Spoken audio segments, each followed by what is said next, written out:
On Sunrise, Jason and Alicia with you. A lot to talk about. You saw the dock workers strike, also the Lynx with a big game tonight. We're going to get to all that in just a second. And we are finally in October 1st, John, and it's feeling like it. I had to wear a light jacket, put the heat on. You wear that in August. I know, but it makes sense now. Now, you're right. Now it does make sense. The flannel's out, and you don't have to change attire in the afternoon. So dressing your kids this morning actually could look a little different. Jeans might actually be appropriate for the first time. Tomorrow, probably not the case, but today, yes. Look at the 24-hour temperature change. We have crashed behind this front. Look at 27 degrees cooler right now in northern Minnesota. Now, the front came in last night at around 6, and you can see the temperatures really coast quickly down, and the winds picked up. It was a great night to keep the windows open, and now we sit at around 51 after a high of 85 yesterday. So we've come down almost 35 degrees, and some places we've come down more than that. 51 degrees right now, very, very dry outside. 40s, like I said, Crystal, we're at 48 degrees, coming down from 85. That's a big drop. 47 in Brainerd. There's your 39 in Wilmer. That is actually chilly, and it's extremely dry out there today. A day only in the 60s, 65 for an afternoon high with northwest winds at a breezy 15. Cece?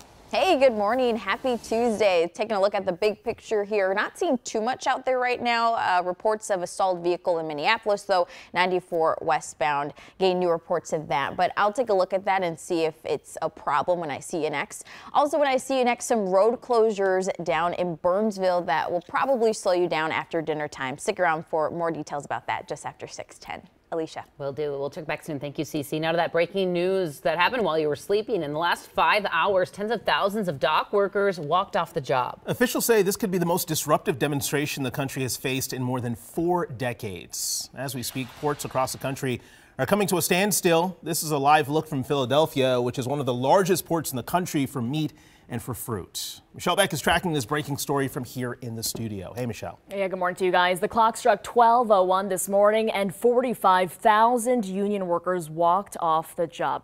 Here's the headline as written by the International Longshoremen's Association as saying they shut down all ports as their strike began against the United States Maritime Alliance. So I got some brand new video and an interview from Philly to play for you as 35 other ports around the country have shut down. Dock workers set up picket lines after the final straw yesterday when offers for wages and protections against automation fell short of what they demanded. In its latest statement, those who made the offer at USMX say they were ready to increase wages by nearly 50%. No work without a fair contract. We're going to do it as long as it needs to be done.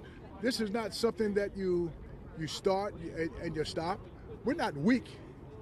What we control as far as the economy is concerned, okay, it's unbelievable. And while the ports go between Maine and Texas, this strike is expected to shake up the national economy. And guys, I've got some really staggering numbers to share with you in the next 30 minutes. Plus, I'll detail how soon and how long into the holiday shopping season we could feel that impact. Guys. Yeah, some far-reaching impacts potentially on the way here. Michelle, thank you. This morning kicks off a day of action for postal workers in 90 cities across the country. In Minnesota, members of the American Postal Workers Union will rally outside of the Eagan Post Office starting at 11:30 this morning.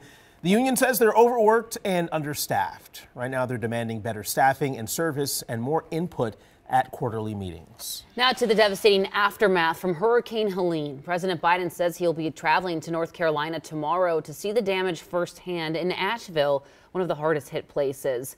But this morning in the northern part of the state, a woman is safe after floodwaters swept away her home. Take a look at this new video just into the newsroom of that home as the water and people watched in horror. But one man equipped with a life vest and rope dove into the floodwaters, saving the woman and bringing her to safety. I grew up swimming on a swim team. I was a lifeguard. I'm in okay shape, and I just couldn't watch her die. Sadly, many people across North Carolina and 5 other states did not make it. NBC News is now confirming overnight at least 125 people were killed from the storm, and hundreds more are still missing this morning.